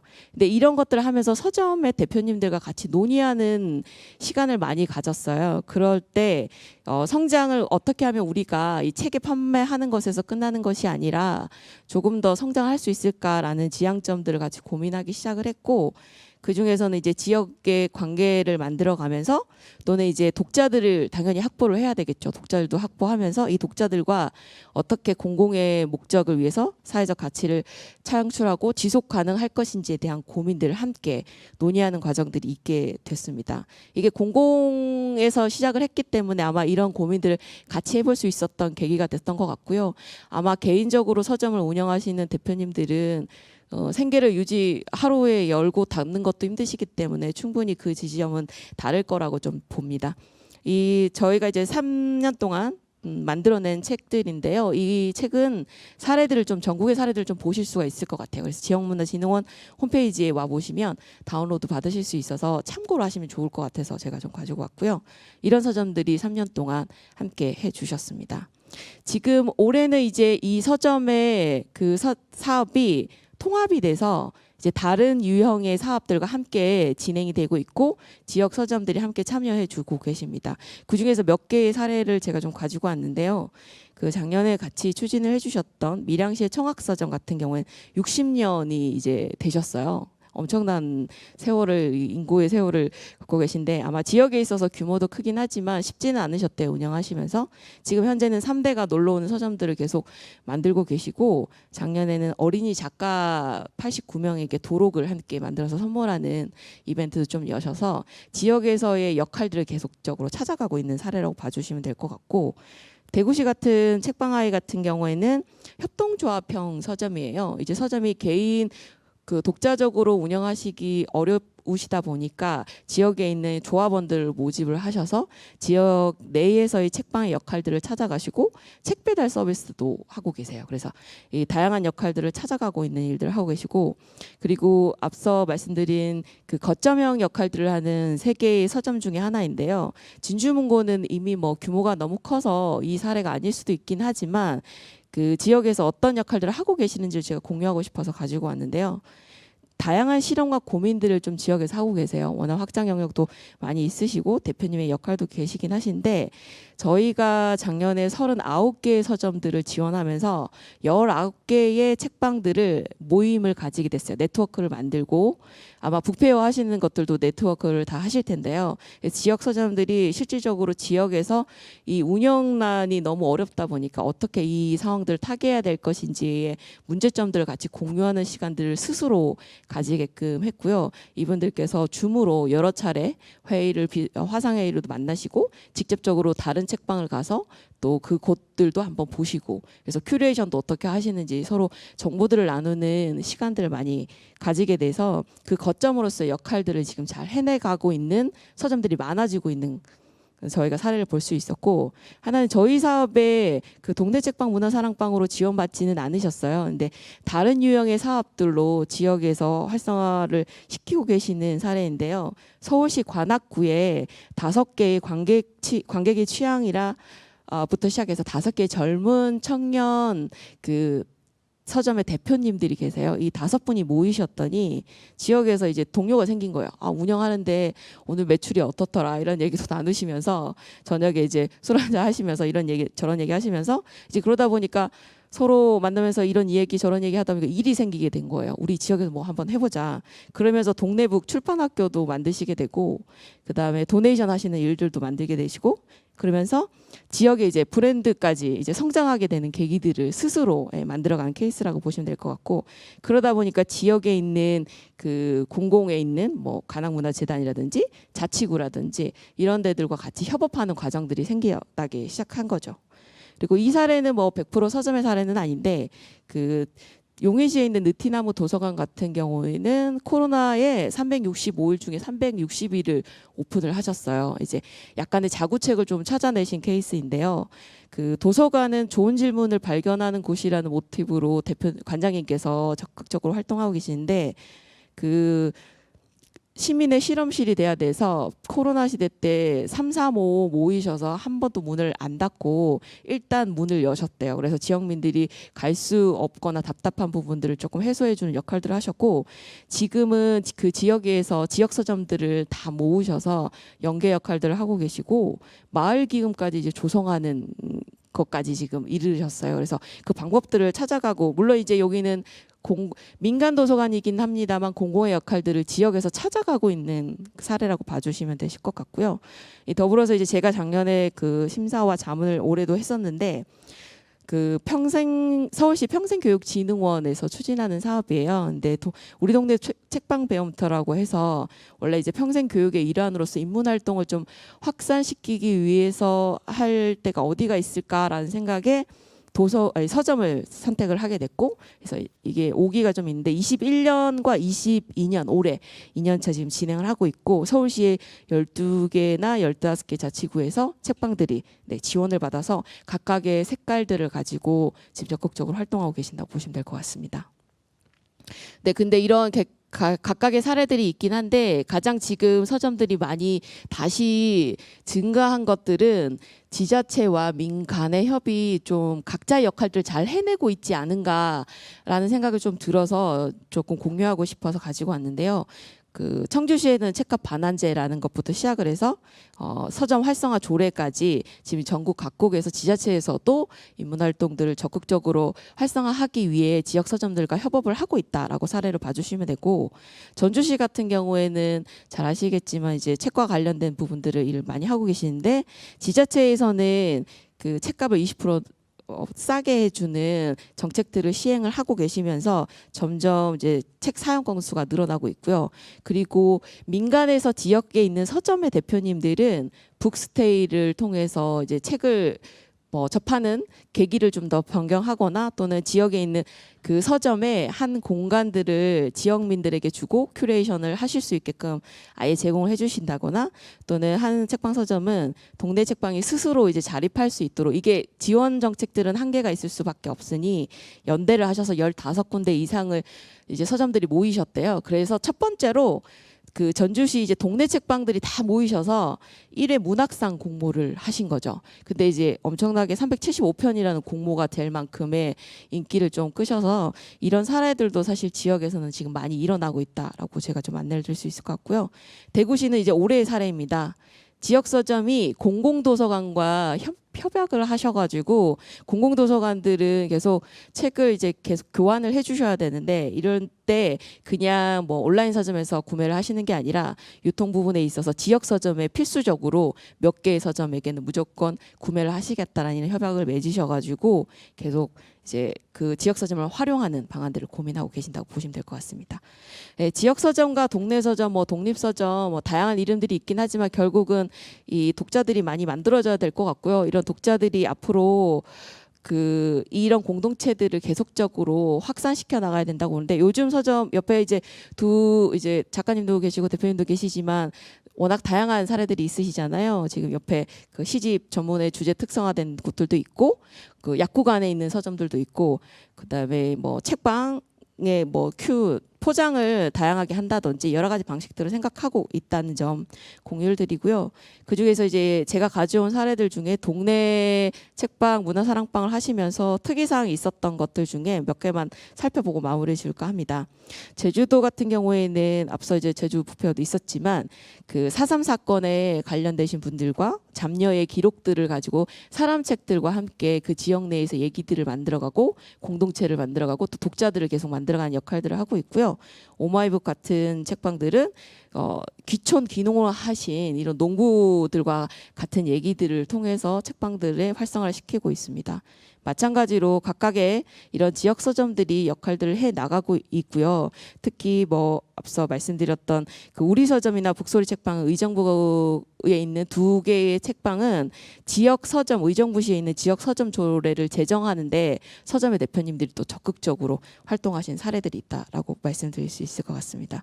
이렇게 다양한 사례들이 지역에서 일어나고 있고요. 이런 과정들이 지금 현재에는 여러 가지 고민들이 되게 많으시더라고요. 지역 대표님들이. 이게 당시에 한 2, 3년 전부터 연예인들뿐만 아니라 유명인들이 동네 책방, 독립서점, 1세대에 계신 우리 대표님도 계시지만 그 흥행들이 사실은 비즈니스의 본질을 조금 바꿔놓지 않았을까라고 저는 조금 생각을 해보고요. 그 필요한 책을 그냥 거래하던 장소에서 그 독자들의 취향을 좀 연결하고 그리고 책을 통해 새로운 경험을 만들게 하다 보니까 특히 또 포스트 코로나 시대의 삶의 질을 중시하는 이 세대 변화와 함께 공간의 쓰임에 대한 고민들을 많이 하시게 된 것 같아요. 그래서 그 공동체를 위한 도구로서의 서점을 또 활용하시거나 그다음에 독자 공동체를 모으기 위한 도구들로 그다음에 라이프 스타일을 실천하기 위한 수단으로까지 지금 많이 확대되지 않았나라고 저는 이런 사례들을 보면서 지난 3년 동안 좀 확인할 수 있었고요. 근데 지역이 생각보다 지역 서점이나 동네선 독립 서점들이 그 대표님들이 자기 고민과 정체성에 대한 부분들을 아주 많이 고민하고 계시더라고요. 그래서 대변과 비대면 뭐 사회적으로 이제 어떻게 독자들을 만들 것인가, 라이프 스타일을 어떻게 실천할 것인가, 어떻게 연대할 것인가에 대한 고민들을 너무너무 많이 하고 계신데 결국 그런 것 같아요. 지속 가능한 서점들은 저는 그 누구도 모른다고 생각을 좀 하고요.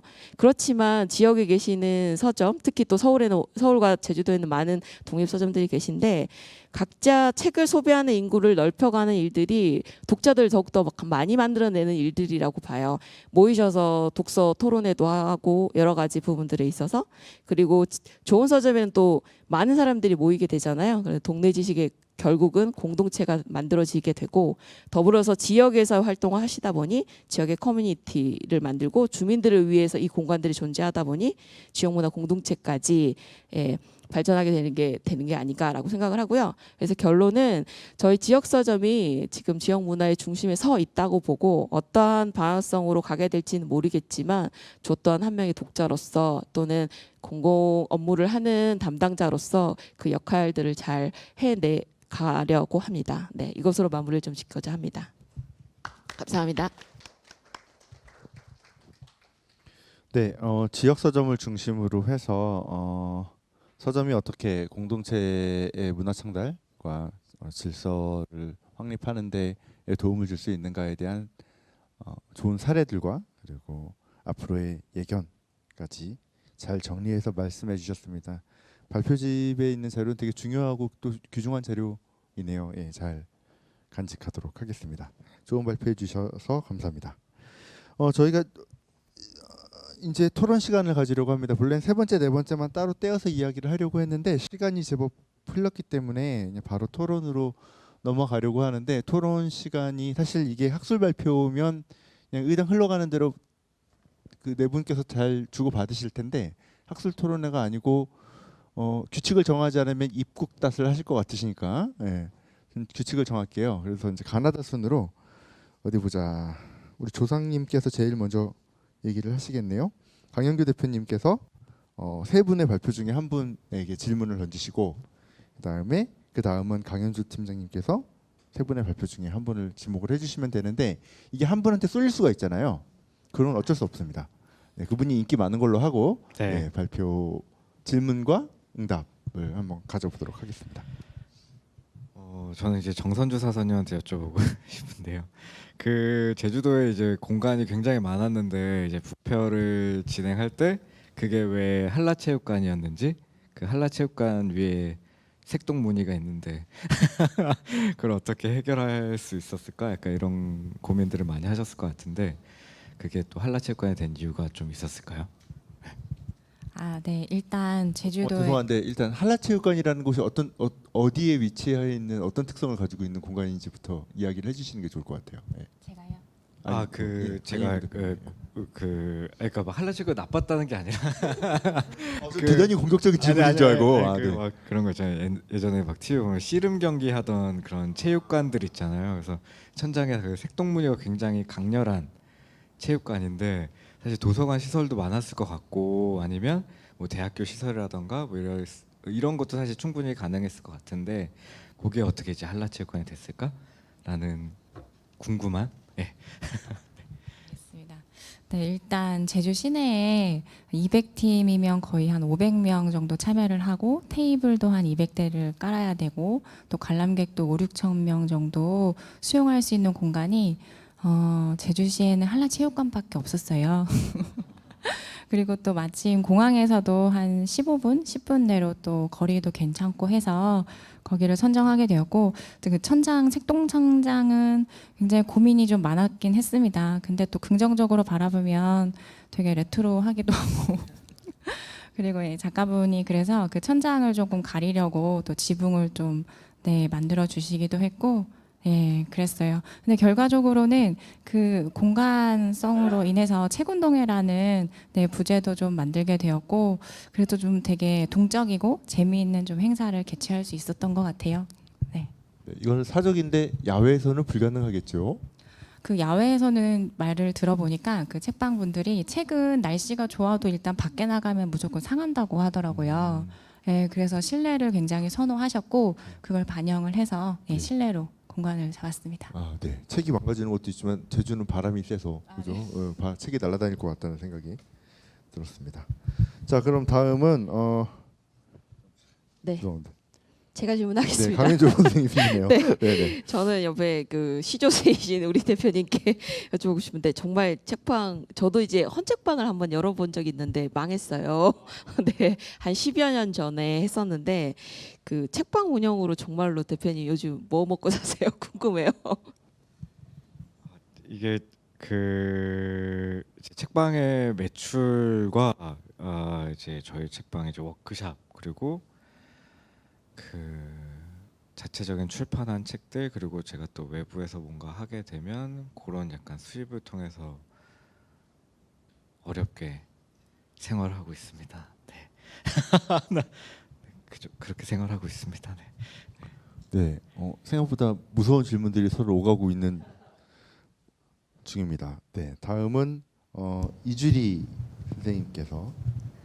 저는 이제 강현조 대표님께 질문하고 싶은데요. 지금 지역 서점이라는 게 결국에는 지역민과 그 동네 서점들이 같이 이제 활동할 수 있는 그런 서점들을 말하는 거고, 지금 지역 문화도 이제 그런 의미에서 아마 활동들이 이루어지고 있을 텐데, 제가 어쨌든 서울 도서관에서 책방 관련된 일을 하고는 있지만 지역민들이 진짜로 책방에 혹시 원하는 게 어떤 활동을 하고 싶고 그런 것들을 같이 하고 싶다, 혹시 그런 니즈들을 좀 들어보신 게 있는지 궁금합니다. 그 사실 지역민들이 하고 싶어하는 것도 워낙 다양하고요. 근데 그 역할들을 하는 게 지적 요구를 해결해 주는 곳이 서점인 것 같아요. 지역에서는 사실 지역에서는 이렇게 모일 수 있는 공간들이 많지 않고 그나마 요즘은 공공의 도서관들이 복합 시설로 너무 잘 만들어지고 있어서 지역 서점과 또 경쟁하는 구도가 좀 돼서 아쉬운 부분이 있긴 한데, 지역에서의 지역민들이 원하는 것은 모이셔서 책 얘기도 나누고 그리고 우리 동네 얘기도 나누고, 그래서 거기에 기반을 해서 지역 작가들을 발굴해서 지역에서 출판을 하시는 경우들도 있어요. 그리고 우리 지역의 농산물, 우리 지역의 관광지 이런 맵을 지도도 만들기도 하시고, 우리 지역의 그 고장에 또 특히 이장님 속에 있는 책들도 있고요. 우리 동네에서 먹거리뿐만 아니라 고유한 자원들, 예를 들면 뭐 아주 오래된 인간문화재 같은 분들도 계시잖아요. 그런 분들에 대한 소개부터 시작해서 다양하게 활동들이 이루어지고 있고, 이런 것들이 지역 서점이 가장 많이 모일 수 있는 공간이고 그리고 동네에 아주 조그맣게 있는 곳들이 많이 있어서 그 역할들을 해내고 있지 않을까라고 보고요. 다만 이제 지역으로 내려가면 갈수록 서점이 소멸된 곳들도 있어서 그 동네 서점이 운영난 때문에 많이 사라져요. 앞서 제가 뭘 먹고 사세요라고 여쭤봤지만 사실 그렇다 보니까 다방면으로 전천후의 역할들을 계속 모색하고 계신 게 아닌가라고 생각을 하고요. 더불어서 관의 입장에서도 이 역할들을 할 수 있도록 지역 서점과 연계하는 작업들을 많이 하고 있는 걸로 제가 확인을 했습니다. 네, 넘어질 줄은 알았지만 지금 넘어질 줄은 몰랐네요. 죄송합니다. 자꾸 무리를 일으키는데. 네, 다음 질문은 정선주 주무관님께 부탁드리겠습니다. 네, 저는 발표를 잘 들었고요. 그 앞서 말씀해주신 강현조 선생님께서도 아니요 질문은 아니고 그래서도 이제 지자체에서도 이제 서점들과 연계해가지고 뭐 책값 돌려주기라든지 이런 사업들도 많이 진행을 하는데 저는 프로그램을 진행하는 도서관의 입장으로 보면 좀 비슷한 것 같아요. 도서관도 책을 되게 제공을 하고 그리고 또 서비스도 제공하는데 프로그램도 많이 하죠. 그리고 또 동네 책방에서도 책을 판매하고 또 프로그램 관련 프로그램도 많이 진행을 하는데 그게 이제 유료냐 무료냐 차이긴 한 것 같아요.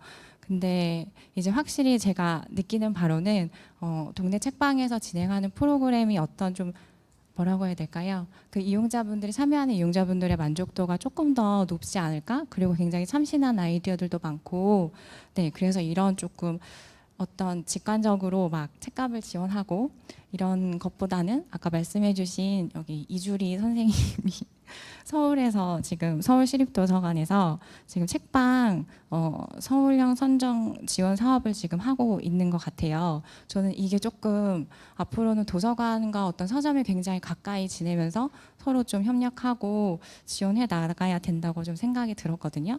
근데 이런 사업을 했을 때도 어떤 식으로 운영이 되는지 조금 궁금했어요. 150만 원씩 지원을 하고 선정이 되고 그럼 예산은 또 도서관에서 다 부담을 하는 건지 아니면 또 문체부 공모사업으로 또 하는 건지 그리고 서점들의 이렇게 반응은 또 어땠는지 네, 이런 것들이 조금 궁금합니다.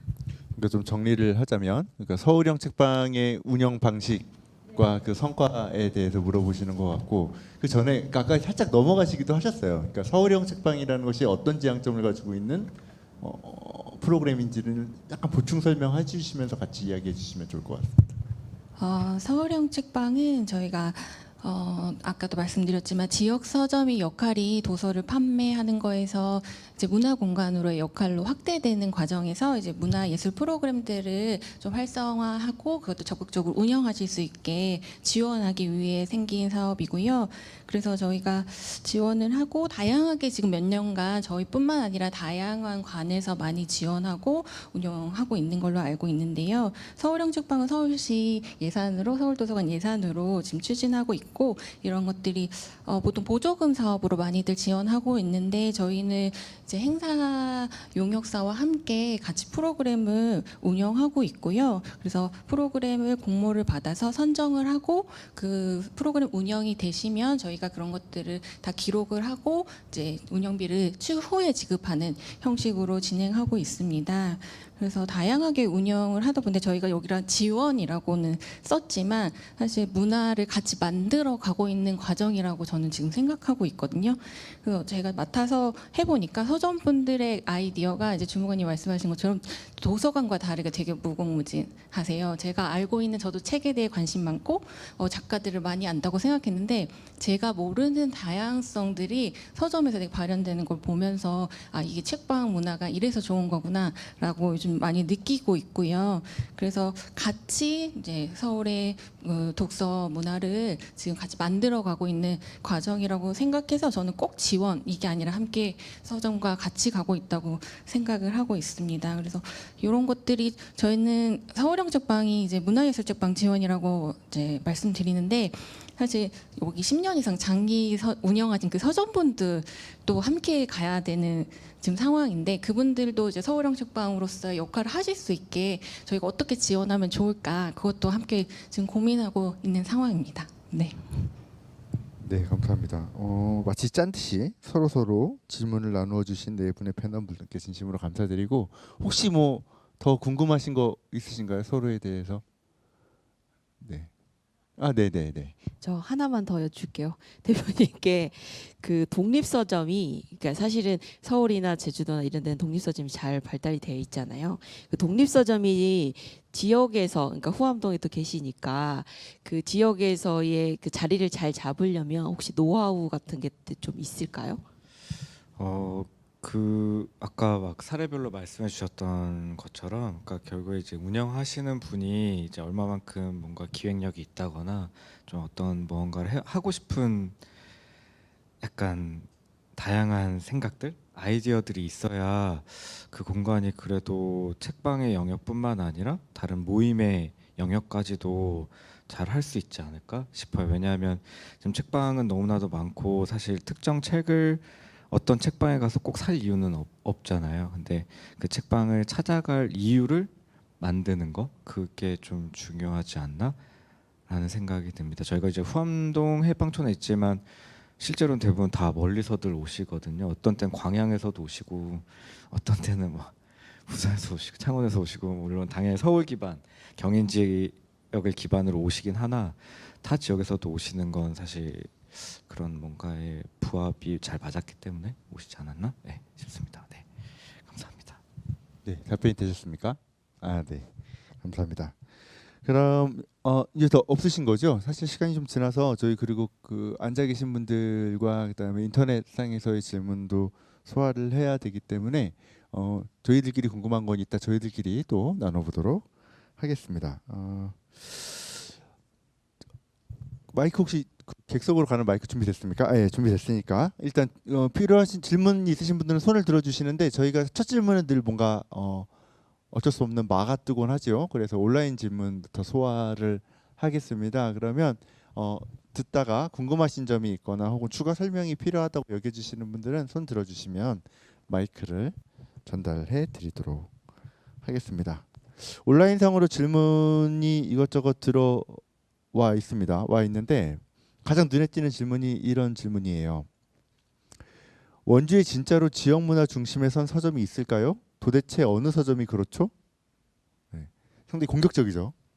공격적입니다. 네. 근데 제가 왜 이 질문이 눈에 들었냐면, 그러니까 저희가 지금 이 발표를 하고 있는 취지가 서점이 지역에서 문화적인 역할을 하고 있다는 걸 입증하기 위해서가 아니라 그것을 하기 위해서 어떤 노력을 하고 있는지를 여러분들께 들려드리고 싶어서 이거를 하고 있는 거고, 아까 사례 중에서 원주 사례가 빠져있기 때문에 선생님께 제가 여쭤볼 수는 없는데, 혹시 지역 문화의 중심에 서점이 서려면 어떤 덕목을 가지고 있어야 될까요? 이에 대해서는 제가 강현조 선생님께 여쭤봐야 될 것 같은데, 추상적인 거여도 괜찮으니까 어떤 덕목을 가지고 있으면 지역 문화에 뭐 이를테면 성격이 좋으셔야 된다라든가. 덕목. 네, 제가 감히 그 얘기를 할 거는 아니고요. 그 저도 고민을 했어요. 이 원주 사례를 넣을까 말까라는 고민을 했는데 원주에도 충분히 있습니다. 있긴 한데 그 원주에서 지금 그 컨퍼런스를 진행하니까요. 독서대전도 하고 있는데 이것들을 제가 감히 말씀드리기가, 그리고 또 제가 그 업을 또 이쪽으로 하고 있는 건 아니라서 전반적인 지역의 사례를 말씀을 드린 것뿐이고요. 원주에도 이게 기반점으로 해서 점점 더 많아지지 않을까요? 그래야 된다고 저는 개인적인 생각은 그렇고요. 말씀 주신 것처럼 덕목이라기보다는 대표님 앞서 말씀 주셨다시피 이런 독립서점뿐만 아니라 동네 서점, 지역 서점들이 그 왜 해야 되는지에 대한 부분들을 고민을 해주셔야 되는 게 맞을 것 같아요. 저도 그 헌책방을 열었다라고 말씀을 드렸지만 제가 그 일을 시작했던 거는 그 제가 서울에 있는 성신여자대학교 앞에 학교 앞에서 20대 때 살았던 곳인데요. 그때 당시에 청년 비행 청소년들이 많았어요. 요즘 비행 청소년이라고도 얘기 안 하던데, 네, 그런 청소년들이 매일 밤마다 저희 집 앞에서 담배를 피고 이런 과정들을 보면서 이 친구들과 뭔가를 해볼 수 있지 않을까라는 생각을 가지고 헌책방을 열었어요. 그 헌책방에서 했던 거는 일단 모았어요. 이 친구들을 모아서 뭘 하고 싶니? 너의 고민은 뭐니? 이런 얘기를 하면서 헌책방 얘기들을 하게 됐고 그 친구들과 함께 이제 1년에 한 번씩 그 구청도 저희가 그냥 막무가내로 찾아가서 우리 좀 도와주세요. 이런 것도 얘기하면서 이 헌책방 북페어 같은 것들을 했어요. 물론 이제 물난리가 나고 이러면서 여러 가지 사건들로 인해서 한 제가 5년 동안 운영을 하다가 이제 폐업을 했는데 돈을 벌고자 했던 건 아니고요. 그 친구들과 좀 더 좋은 환경에서 좋은 얘기들을 좀 나누면 이 친구들이 더 좋은 일들을 할 수 있지 않을까라는 개인적인 좀 약간의 신념 같은 게 있어서 진행을 했었는데 지금 그 친구들의 몇 명은 아주 지금 좋은 대학을 졸업해서 좋은 회사에서 다니거나 아주 가치 있는 일들을 잘 하고 있는 친구가 있어요. 최근에 저한테도 책을 이제 독립책을 하나 발간했다고 저에게 선물을 준 친구도 있을 만큼 이제 그런 목적의 의식들을 가지는 게 가장 큰 덕목이지 않을까 싶습니다. 대표님도 어떠한 목적이 있어서 책방을 열었겠지만 좋아서 열 수도 있고 옆 사람과 얘기를 하고 싶어서 열 수도 있는 거라서 그게 가장 큰 덕목이지 않을까 싶고 원주에서 그런 덕목을 갖추시는 서점들이 많이 생기셨으면 좋겠어요. 예. 또 잘 되면 저도 와서 원주시에서 서점을 하나 열어보시거나 아니면 우리 작가님이 2호점을 또 여기다가 시집점을 서점을 좀 열어주시면 어떠실까 역으로 제안을 드려봅니다. 네, 이상입니다. 건방지게 사족을 하나 붙이자면 저는 어떤 생각을 하냐면 지역 문화에 기여를 하기 위해서 서점이 생기는 게 아니고요. 서점이 생존하는 방식 중에 하나가 지역 문화 기여라고 저는 생각을 합니다. 그러니까 동네 이 서점이 여기에 있는데 이 서점이 여기에 계속 있으려면 쉽게 말하면 뭘 먹고 살려면 이 동네 사람들에게 어필을 해서 이 동네 사람들을 끌어들여야겠다라고 판단을 해서 서점이 생기면 동네 책방이 되는 거고 여기에는 이런 책방이 없는데 내가 이런 책방을 열면 이런 니즈가 있어서 오겠다라고 생각하면 독립 서점이 생긴다고 저는 생각을 개인적으로 하고 있습니다. 그래서 책에 관심을 가져주시고 옆에서 어떤 사람들이 무슨 기획을 할 때 관심을 가져주시면 그러면 그게 성공적일 경우에는 지역 문화에 기여를 할 수 있지 않을까 이런 측면도 있다는 거 정도로 말씀을 드릴게요. 자 그리고 또 질문은 가족과 친구들에게 방문을 권유할 만한 특색 있는 서점을 3군데만 추천해 주세요라고 질문을 하셨어요. 누군가한테 특정하진 않았는데 제가 고민을 해봤습니다. 이거를 서울도서관에 계시는 분께 여쭤보면 형평성에 뭔가 어긋나는 일이 발생하지 않을까라는 생각이 들고 탐내도서관도 마찬가지죠. 그럼 제주의 그 많은 서점들한테 얘기를 하면 좀 그렇잖아요. 그렇죠? 그럼 지금 강효준 선생님은 너무 많은 말씀을 하셨고 우리 시조새, 우리의 화석, 살아있는 화석. 네, 그 강영규 대표님께서는 밸런스를 갖고 네. 어떤 이제 막 생긴 혹은 최근에 봤던 유심히 봤던 네. 뭔가 이 사람한테는 헬프가 필요하다 이런 서점 3군데를 좀 추천해 주시면 어떨까? 헬프가 필요하다. 네, 서울이든 어디든 다 관계 없습니다. 그러니까 저는 그냥 개인적으로 좋았던 책방. 뭐 그래도 좋습니다. 그걸 얘기하실 수 있다면 좋죠. 네. 그러니까 제 경험이 너무 네, 좋았기 네, 네, 때문에 네. 속초에 이제 뭐 문우당, 동화서점이랑 문우당 서림 두 곳 모두도 좋았던 것 같아요. 그러니까 거의 걸어서 1, 2분 거리에 있는데 네. 둘 다 굉장히 오래됐고 네. 그 안정감이 있는 데다가 네. 그러니까 지역에 있는 그냥 동네 책방의 모습에서는 또 한 번 또 바뀐 진화된? 네. 네.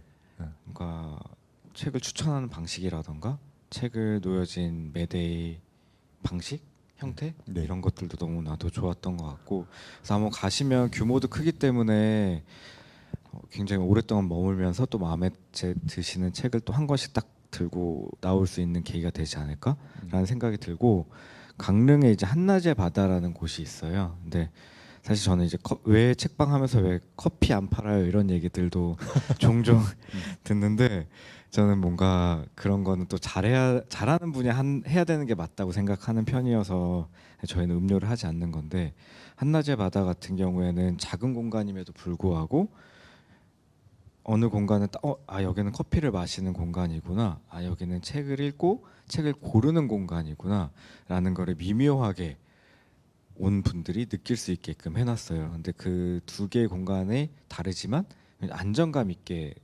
저한테 다가왔었거든요.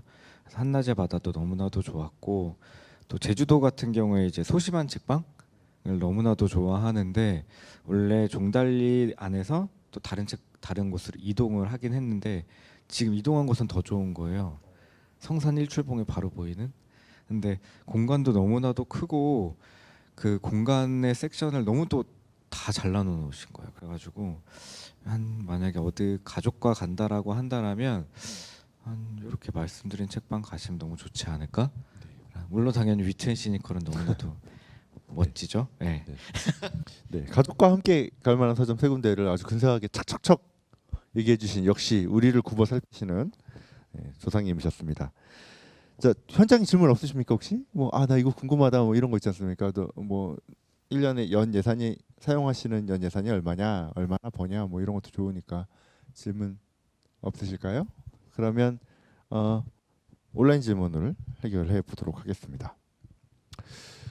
이거는 딱 특정이 되셨어요. 주무관님 누구야? 정선주 주무관님께 특정된 질문인데 친구분이 남기셨을 수도 있습니다. 예. 무척 힘들어 보이셔가지고 죄송합니다. 질문 자꾸 해서. 네. 서점은 글을 머금고 있는 공간이고 이야기를 품고 있는 공간이다. 제주에는 그 어떤 지역보다 많은 이야기가 있으나 육지와는 괴리된 느낌인데 어떻게 접근하며 풀어가는 것이 효과적이라고 생각하시는지 탐라 도서관에 있는 주무관님 개인적으로 의견을 듣고 싶습니다. 친구분이 맞는 것 같죠? 제가 질문을 잘 이해하지 못한 것 같습니다. 사실은 질문이 네. 그냥 질문을 하기 위한 질문이에요. 네. 내용이 없네요. 근데 육지하고 제주, 그러니까 섬에 있음으로써의 답답한 점을 어떻게 극복하고 있는지, 섬이라서 생기는 단점을 극복하는 방법에 대해서 이야기해 주시면 좋을 것 같습니다. 섬이라서 느끼는 시민으로서요, 아니면 도서관? 도서관으로서죠, 당연히. 예, 주무관님께 질문하는 거니까. 그런가요? 저는 일단 제주 생활을 굉장히 만족하고 있기 때문에 도서관도 지금 거의 전국 비율로 봤을 때 읍면 단위로 있는 도서관은 제주가 거의 유일하거든요. 그래서 시민 수에 맞게끔 굉장히 잘 분포되어 있고, 각자 말에서 역할도 굉장히 잘 해나가고 있다고 생각을 합니다. 네, 그렇습니다. 네, 괴리되지 않았다. 우리가 육지를 괴리시키고 있는 거다라는 의견이었던 것 같습니다. 자, 그러면 이제 저희가 시간이 꽤 되어서 맞아, 우리가 한 분을 빼놓고 질문 안 했네. 이주리 선생님 지나갈 수 없죠. 이주리 선생님께 마지막 질문을 드리겠습니다. 지역 서점과 작은 도서관들이 함께 이거 너무 지역 서점과 작은 도서관들이 함께 지역 문화의 중심에서 상생하는 길이 있을까요? 라는 질문을 주셨는데 너무 추상적이잖아요. 제가 좀 덧붙이겠습니다. 그러니까 도서관과 서점의 공생을 모색하게 된 계기라고 해야 될까요? 사실은 라이벌 관계일 수도 있거든요. 근데 그렇게 생각 안 하시는군요. 근데 아무튼 혹시 처음에 이 서울형 책방이라든가 아무튼 책방들과의 같은 공생을 모색하게 된 계기나 혹은 그 시발점이 있으면 그 얘기를 해주셔도 좋을 것 같아요. 도서관과 서점은 라이벌이 돼가는 것 같아 보이지만 사실 되게 굉장히 밀접한 관계가 있는 관계고요. 그리고 이제 일단은 저희가 책을 지역 서점에서 공급받아서 서가에 배치하는 거기 때문에 굉장히 협력이 필요한 관계이고, 그래서 서로가 이제 상생해서 같이 가야 되는 그런 것들이 이제 계속 도서관을 운영하면서 아마 쌓였을 거라고 생각을 합니다. 그래서 지역 서점이 무너지면 저희 도서관에서 어딘가에서는 책은 구하겠지만 사실 그런 문화들이 조금씩 사라지면 이제 책을 읽는 문화들도 사라지기 때문에 저희가 지역 서점과 도서관이 끈끈하게 같이 가야 된다, 이런 생각들이 있어서 저희가 이런 사업들이 진행되지 않았을까 그런 생각이 들고요. 그래서 앞으로도 조금 더, 그리고 이제 도서관에서 요즘 지역 서점하고 협력하는 문화 프로그램들을 많이 하고 있더라고요. 앞서 말씀드렸지만 저희가 일반적으로 도서관이나 어디선가 하는 프로그램과 동네 서점에서 하는 프로그램들이 조금 다른 경우가 굉장히 많아요. 왜냐하면 동네 서점 분들 운영하시는 분들 보면 굉장히 취향이 명확하셔가지고 저희가 모르는 부분들을 많이 알고 계시는 게 있어서 저희가 모르는 그런 문화 분야를 확장시켜주는 부분이 있으시기 때문에 때문에 그래서 저희가 모르는 걸 이제 도서관에서 같이 프로그램 운영하시면서 이 협력적으로 하고 있는 걸로 알고 있습니다. 네, 이상입니다. 네, 이제 마칠 시간이 되었습니다. 사실 그 강영규 대표님 같은 경우는 이제 이렇게 나와서 공적 발언을 하실 기회들이 종종 있으실 텐데 세 분의 행정가 분들께서는 사실은 뒤에서 언제나 앞에 저희 같은 사람들이 나설 수 있도록 백업을 해주시는 분들이어가지고 이런 자리가 어색하셨을 텐데 기꺼이 용기를 내주시고 또 나와주셔서 좋은 말씀을 많이 해주셔서 아주 뜻깊고 보람 있는 자리가 되었습니다. 물론 저희 조상님도 포함해서 감사드립니다. 오랜 시간 동안 함께해 주신 패널 분들께 박수 부탁드립니다. 서점을 운영하면서 저도 서점을 운영하고 있습니다. 시집서점 위트앤시니컬이라는 곳이고 저희는 서울 종로 대학로에 있는 서점입니다. 되게 작은 서점이고 시집서점임에도 불구하고 6년을 이제 해왔습니다. 해오면서 어떤 생각을 하느냐 하면 아직도 책에서 뭔가를 찾는 사람들이 많다라는 생각이 가장 크고요. 두 번째로는 책 외에 다른 미디어가 책의 라이벌이라고 말하는 것이 우스울 만큼 서로 너무 다른 것들, 더 어떤 의미에서 더 중요한 것들을 책이 전달한다는 확신이 점점 공고해진다는 것입니다. 제가 시인이고 책방 주인이어서 이런 이야기를 하는 것일 수도 있겠으나 이렇게 많은 사람들이 같이 머리를 맞대고 고민을 하는 것을 보면 이것이 의미 없는 일은 아니라는 어떤 확신 같은 것들은 여전히 쥐고 있고 이것은 끝까지 놓치지 않지 않을까라는 생각을 해봅니다. 아주 뜻깊은 시간이었는데 저희에게만 그런 것이 아니고 이 화면을 보고 계신 분들 그리고 이 자리에 와서 기꺼이 1시간 반 넘게 앉아 있어주신 여러분들께도 그러하셨기를 바람하지 않습니다.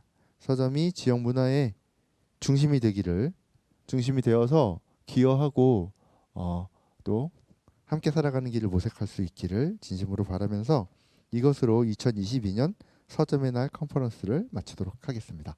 감사합니다.